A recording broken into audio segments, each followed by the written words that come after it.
मेरा नाम रश्मि है। मैं 23 साल की एक लड़की हूँ। मेरे साइज 36 की है, जिनको देखकर अच्छे अच्छे लड़के पिघल जाते हैं।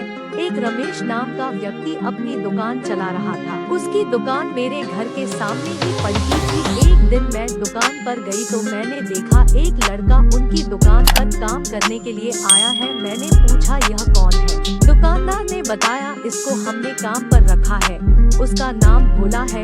एक दिन मैं अपने खिड़की से देख रही थी, भोला बाहर आया और दीवार पर सुसु कर रहा था। मैंने सब कुछ देख लिया। क्या बोलूं, बहुत बड़ा था। उसको देखकर मेरे शरीर में एक झंझनाहट महसूस हुई। भोला मुझे नहीं देख सकता, लेकिन वह परेशान कर रहा था। मैं उसे देख रही थी। उस रात मुझे नींद ही नहीं आई। मेरे मन में उसके साथ कुछ करने के लिए अजीब से ख्याल आने लगे। सुबह होते ही मैं अच्छे कपड़े पहनकर दुकानदार रमेश के पास पहुंची तो वहां पर भोला मुझे घूरकर देख रहा था। मैं भी उसे तिरछी नजर से देख रही थी। मैंने भोला को आंख मारी। भोला मेरी सब बातें समझ गया। मैंने भोला को फोन करने का इशारा किया। मैं वहां से सामान लेकर निकली तो भोला मेरे पीछे आया और मेरा नंबर मांगा। मैंने अपना नंबर भोला को दे दिया। भोला एक अच्छा आदमी था, दिल का बहुत ही अच्छा था। हमारी बातें रोज होती रहती थी। क्या बताऊं भोला को, जब मैंने देखा तब से मेरा शरीर अजीब सी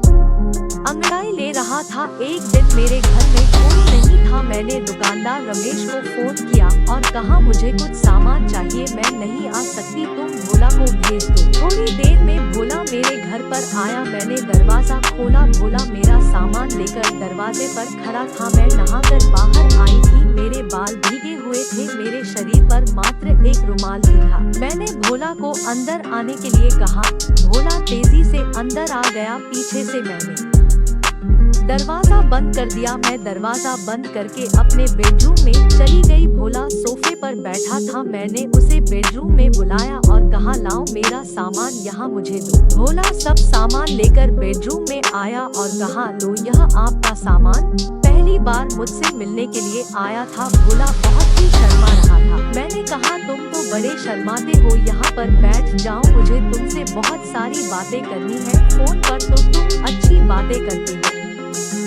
भोला बहुत ही शर्मा रहा था। रश्मि ने पास आकर भोला को गले से लगा लिया और रश्मि कहने लगी तुम्हें कुछ नहीं करना, सारा काम मैं ही करूंगी। भोला कुछ नहीं बोला और रश्मि को जोर से गले लगा लिया और एक अच्छा सा चुम्बन कर लिया। भोला दरवाजे पर पहुंचा। रश्मि ने कहा रुको और आकर भोला से चिपक गई और सामने से भोला को किस कर लिया। रश्मि ने कहा तुम ऐसे मुझे छोड़कर क्यों जा रहे हो? आज मेरे घर पर कोई नहीं है, यही अच्छा मौका है, मैंने तुमको इसीलिए यहाँ पर बुलाया है। चलो ना मेरे साथ बेडरूम में चलते हैं। भोला ने रश्मि को उठा लिया और बेडरूम में ले गया। रश्मि ने कहा आज तो बहुत ताकत आ गई है जो मुझे उठा लिया। तो भोला कहने लगा अभी तो तुमने देखा ही क्या है, मेरे अंदर बहुत ताकत भरी है। रश्मि को बेड पर सुला दिया। तभी दरवाजे की घंटी बजी। दरवाजे पर कोई आया है।